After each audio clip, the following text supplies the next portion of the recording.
Good morning. How are you?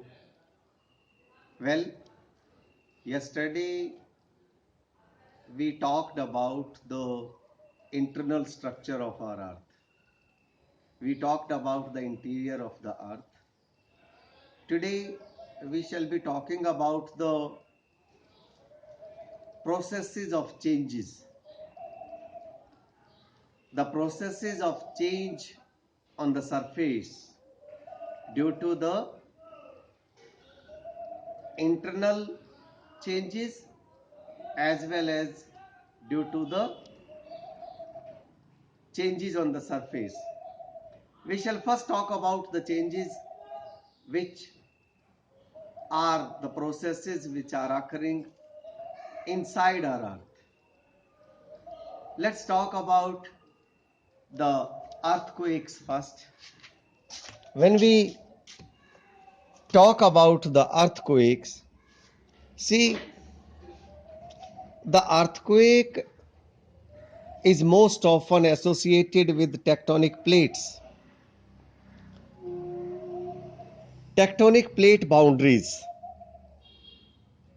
The point where the tectonic plates meet are called the fault lines. The fault lines. As plates slowly move, their jagged edges stick and suddenly slip, causing an earthquake. Earthquakes drop pressures. Earthquakes drop pressures that cause lasting changes in the earth crust. In other words, earthquakes are the result of the earth's tectonic plates moving suddenly and releasing stored energy. Earthquakes cause dropping pressure, and these are the Earth's natural means. While Earth plates move in the opposite directions of each other, a great amount of pressure is imposed on the lithosphere. The lithosphere breaks when the pressure is great. For example, imagine you have a pencil, and if you apply force on the both ends, the pencil breaks right from the middle. Same is the case with the plates. To release the energy, the earthquake occurs. See, we have talked about one agent, that is the earthquake. Do you know that the focus is the point from where the vibrations start, and this is the fault scrap, this is the focus.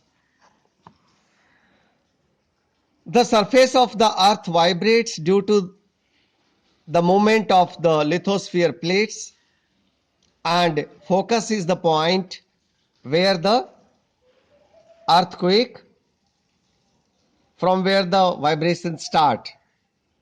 It is deep inside the earth. The place on the surface above the focus is called the epicenter. That means on the surface right above the focus is the epicenter. The earthquake usually lasts for a few seconds, but if the magnitude of the earthquake is greater, the damage to the property and life is extensive. An earthquake is measured with a machine called seismograph. The magnitude of the earthquake is measured on the Richter scale, and the Richter scale is marked from 1 to 10. Having talked about the earthquakes, we shall be now talking about the effects of the earthquake. The earthquake produce various damaging effects. They may cause floods, they may cause tsunamis, they may cause even loss of human lives and buildings, and they may destroy everything depending on how severe the earthquake is. Let me tell you that in 1959, an earthquake near Habsen, Montana, caused a landslide that killed huge number of people, and it blocked the Madison River. Due to the Madison River blockage, a lake was created, which later flooded the nearby towns and villages. The town of Ennis was completely destroyed. Earthquakes may cause tsunami, and tsunamis are high and long walls of water. They are giant waves that travel very rapidly. Let's now talk about the volcanoes. The volcano is a vent. Volcano is a vent, and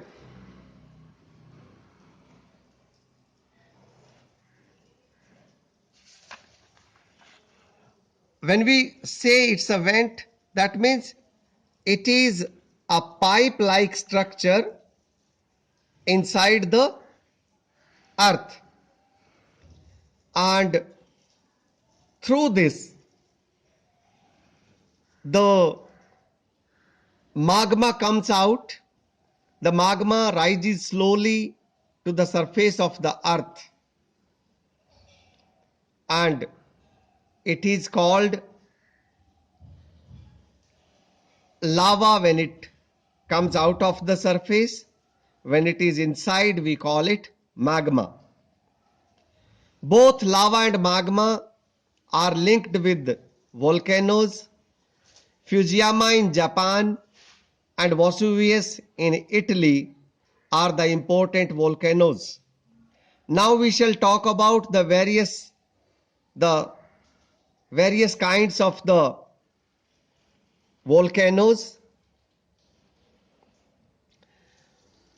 There are basically three types of volcanoes: the sealed volcanoes, the cinder cone volcanoes, and the composite volcanoes. Sealed volcanoes are the volcanoes when the eruptions are effusive and the fluid lava moves quickly from the vent and forms a gently sloping volcano. The cinder cone volcanoes are the volcanoes where a low silica level and high level of dissolved gas resulting in fluid lava that erupts explosively as a result of immense pressure built in the magma chamber. A cinder cone volcano erupts by shooting fountains of fiery lava high in the air. Lava Butte in the Oregon is an example of cinder cone volcano. You may see one example here. This is how it looks. When we talk about the composite volcanoes, a composite volcano has high levels of dissolved gas and silica both, and it erupts explosively. Composite volcanoes, this is how a composite volcano looks like. Composite volcanoes often resemble steep-sided mountains before erupting. During violent eruptions, it can seem as if the whole top of the mountain has been blown off, leaving the volcano to collapse inward, and it forms a crater.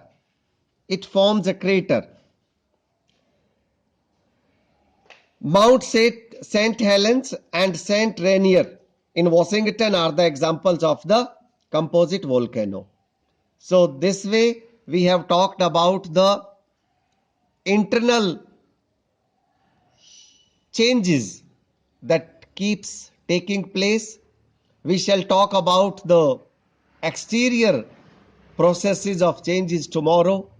Till then, keep revising. Have a good day.